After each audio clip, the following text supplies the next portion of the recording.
Porque agora a gente vai falar sobre a história do fim da escala 6x1. Nessa semana, o ministro do Trabalho, Luiz Marinho, disse que o governo pode encaminhar ao Congresso um projeto de lei em regime de urgência para reduzir a jornada de trabalho para um limite de 40 horas semanais.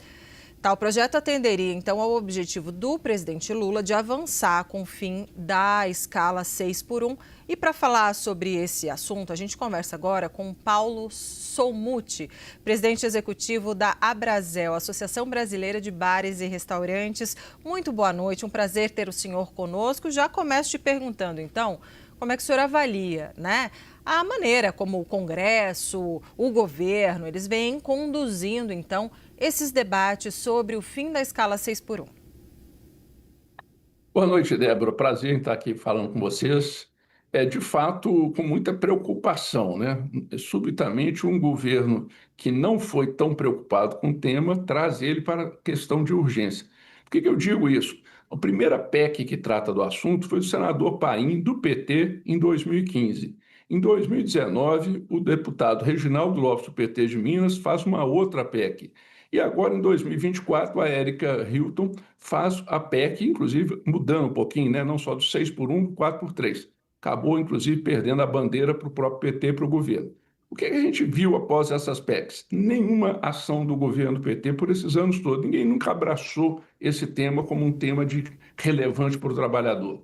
No entanto, a gente viu mais 3 falas importantes no final do ano. Em novembro, o próprio ministro Marinho, que você menciona, diz que isso não é assunto para se discutir com canetado, ou seja, não é assunto para lei, é assunto para debate e harmonia de interesses entre os sindicatos patronais e laborais.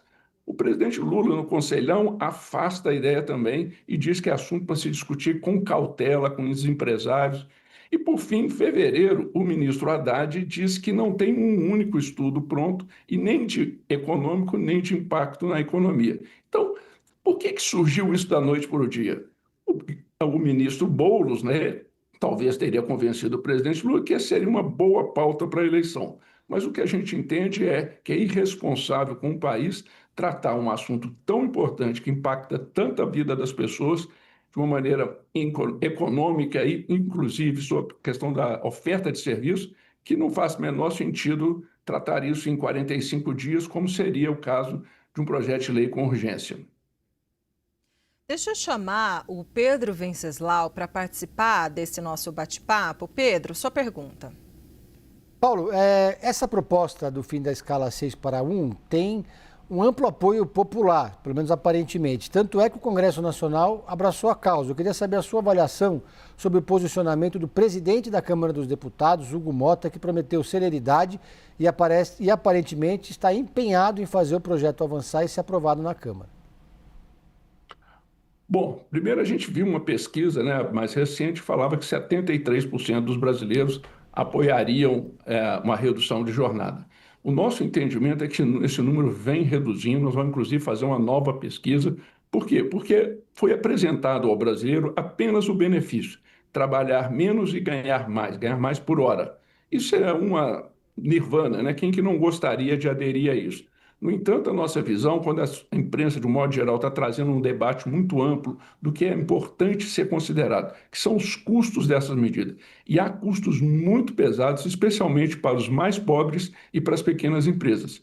Quando o Hugo Mota propõe levar para a discussão, eu acho que ele faz muito bem, porque ele ajuda a afastar essa ideia horrível, né, dramática, de que seria tratado um tema desta repercussão, desta importância para o país, em urgência constitucional. Agora, nós esperamos que o deputado permita, né, e o parlamento como um todo, um amplo debate para que a sociedade possa, de fato, avaliar o que são os custos dessas medidas. E eles são bastante elevados e bastante cruéis, especialmente com a parte mais pobre da sociedade e com as regiões menos favorecidas. Então, a gente está falando, o senhor está falando, né, sobre um ponto de vista dos impactos econômicos, né, quando o senhor fala. Na prática, na avaliação, né, dos bares, restaurantes, que é a área do senhor, quais são os impactos, então, na prática? O que o senhor avalia que poderia acontecer com o trabalhador? Bom, imediatamente, nos serviços essenciais, bares e restaurantes, serviços de medicina, serviços de segurança, todos esses que a população brasileira quer disponível os 7 dias da semana e, se possível, as 24 horas, nós teríamos um problema enorme. Na verdade, 2 com a consequência que eu vou relatar em seguida. Vamos supor que eu pague um funcionário, um garçom, 6 dias para trabalhar R$ 1.000. Se eu reduzo para 5 dias, esse rapaz vai me custar, essa moça, R$ 200 por dia. Portanto, para que eu complete a oferta de serviço, eu vou ter que contratar mais um dia e pagar R$ 200, que representa aumentar o custo do serviço em 20%. Isso vai parar no preço do cardápio num aumento de 7%, 8%. Já numa clínica médica, a mesma situação aumentaria em 14%, 15%. Por quê? Porque a participação da mão de obra é maior do que no bar e restaurante no total do custo da empresa. Isso implica que o consumidor precisa saber, ele está disposto a pagar pelos serviços essenciais 7%, 8%, 10% a mais? E aí tem uma outra questão que é da viabilidade. Hoje nós vivemos num momento de pleno emprego. Não há mão de obra disponível, especialmente a mais qualificada. Então, para encontrar essa pessoa, por exemplo, que pode ser um garçom, pode ser um cozinheiro, mas pode ser um médico, pode ser um intensivista, a empresa vai precisar buscar essa mão de obra onde, se nós estamos em pleno emprego? O único lugar para se encontrar isso é a empresa rica ou a empresa grande buscando na empresa pequena ou no setor de serviço mais pobre. Então, por exemplo, eu vou buscar uma cozinheira numa região menos favorecida economicamente, porque eu tenho capacidade financeira de pagar e levar para um restaurante chique ou numa reunião, uma região onde o consumidor absorva esse custo. A mesma coisa vale para o médico. Eu vou buscar um médico no posto de saúde de uma região menos favorecida e levar para atender os ricos.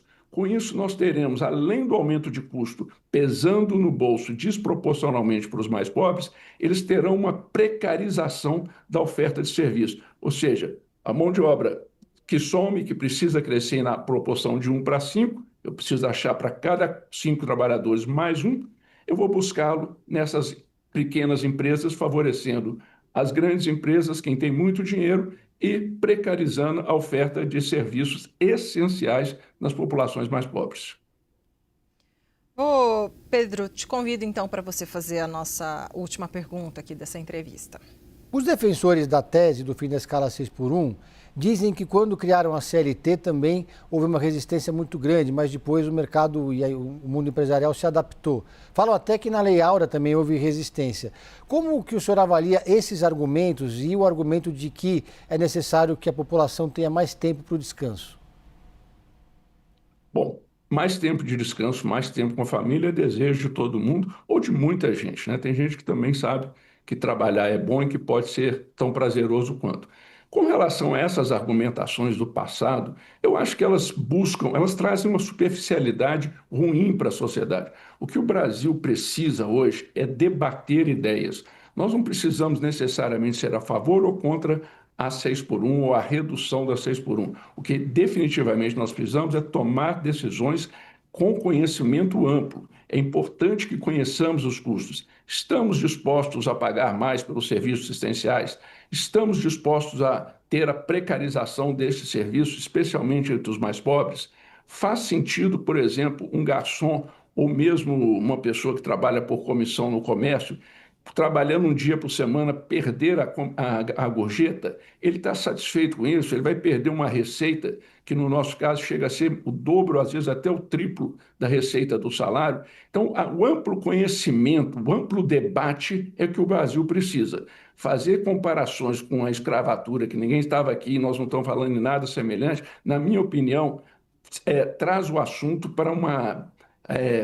rasinho, a gente evita, né? Quem não tem argumento, quem não está respeitando a opinião da sociedade, o direito de tomar uma decisão consciente, com ampla informação, sem nenhuma assimetria, né? Eu acho que está prejudicando a nação e devia mudar a postura. Nós conversamos com Paulo Solmuti, presidente executivo da Abrazel. Muito boa noite, Paulo. Obrigada pela entrevista. Boa noite aos dois, um prazer enorme falar. Obrigada também, Pedro Venceslau, que participou dessa conversa.